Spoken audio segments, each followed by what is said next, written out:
नमस्कार दोस्तों, स्वागत है आपका वैदिक नॉलेज चैनल में।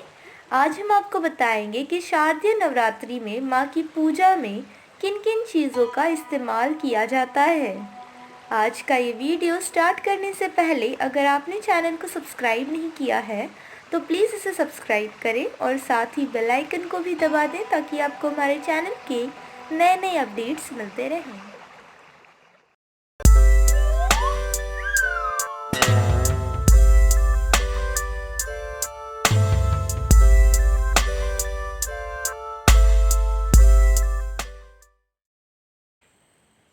शारदीय नवरात्रि 17 अक्टूबर से शुरू हो रही है। देवी माँ के आगमन की तैयारी जोरों शोरों से चल रही है। नवरात्रि के 9 दिनों तक देवी माँ के अलग अलग स्वरूपों की उपासना की जाती है। 17 अक्टूबर को नवरात्रि का पहला दिन है। प्रतिपदा तिथि पर कलश स्थापना की जाएगी और फिर 9 दिनों तक देवी माँ की पूजा पाठ, आरती, मंत्रोच्चार और व्रत रखकर उन्हें प्रसन्न किया जाएगा। नवरात्रि पर देवी माँ को तरह तरह की पूजा सामग्री और भोग चढ़ाया जाता है। दुर्गा माँ के पूजन अर्चना में प्रयोग होने वाली प्रत्येक पूजा सामग्री का महत्व होता है। आइए जानते हैं शारदीय नवरात्रि में माँ की पूजा में किन किन चीज़ों का इस्तेमाल किया जाता है। नवरात्रि के पहले दिन कलश स्थापना। हिंदू धर्म में पूजा पाठ और किसी धार्मिक अनुष्ठान में कलश स्थापना का विशेष महत्व होता है। बिना कलश स्थापना में के कोई भी धार्मिक अनुष्ठान पूरा नहीं माना जाता है। हर वर्ष चैत्र और अश्विन माह में नवरात्रि के पहले दिन यानी प्रतिपदा तिथि पर कलश स्थापना की जाती है। शास्त्रों में कलश को सुख समृद्धि, ऐश्वर्य और मंगल कामनाओं का प्रतीक माना गया है। इसलिए नवरात्रि पर माँ दुर्गा की पूजा करते समय माता की प्रतिमा के सामने कलश की स्थापना करनी चाहिए।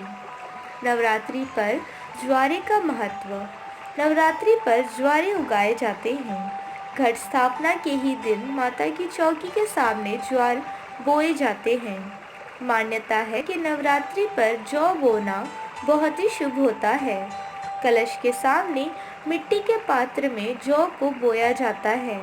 नवरात्रि में जौ इसलिए बोया जाता है क्योंकि सृष्टि की शुरुआत में जौ ही सबसे पहली फसल थी। साथ ही ऐसी मान्यता है कि जौ उगने या न उगने को भविष्य में होने वाली घटनाओं का पूर्वानुमान के तौर पर देखा जाता है। अगर जौ तेज़ी से बढ़ते हैं तो घर में सुख समृद्धि आती है। अगर ये बढ़ते नहीं और मुरझाए हुए रहते हैं तो भविष्य में किसी तरह के अनिष्ट का संकेत देते हैं। मुख्य दरवाजे पर तोरण का महत्व। नवरात्रि में माता के आगमन की खुशी में और उनका स्वागत करने के लिए प्रवेश द्वार पर आम या अशोक के पत्तों से बंधनवार सजाया जाता है। वैदिक काल से ही किसी भी शुभ कार्य या पूजा अनुष्ठान के दौरान घर में मुख्य दरवाजे पर तोरण द्वार लगाने की परंपरा है। मान्यता है कि इससे घर में सकारात्मक ऊर्जाओं का प्रवेश होता है और नकारात्मक शक्तियां घर से भाग जाती हैं। 9 दिनों तक अखंड दीपक। दीपक के बिना कोई भी धार्मिक अनुष्ठान पूरा नहीं हो सकता है।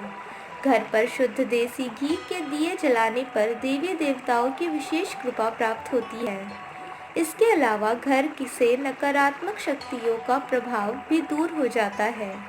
अखंड दीप को पूजा स्थल के आग्नेय यानी दक्षिण पूर्व में रखना शुभ होता है क्योंकि यह दिशा अग्नितत्व का प्रतिनिधित्व करती है।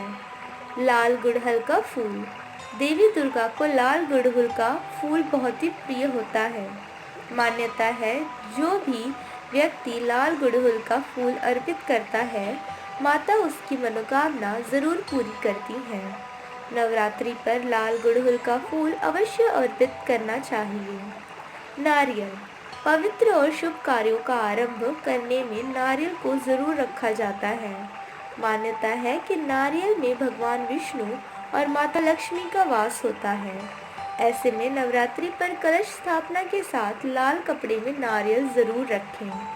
नवरात्रि की अन्य पूजा सामग्री: देवी की प्रतिमा, देसी घी, लाल चुनरी, लाल वस्त्र, श्रृंगार का सामान, धूप और अगरबत्ती, अक्षत, कुमकुम, फूल और माला, पान, सुपारी, लौंग, इलायची, बताशे, कपूर, उपले, फल, मिठाई, कलावा और मेवे, पूजा की सामग्री आदि। ये थी जानकारी कि नवरात्रि में किन किन चीज़ों की आवश्यकता होती है पूजा में।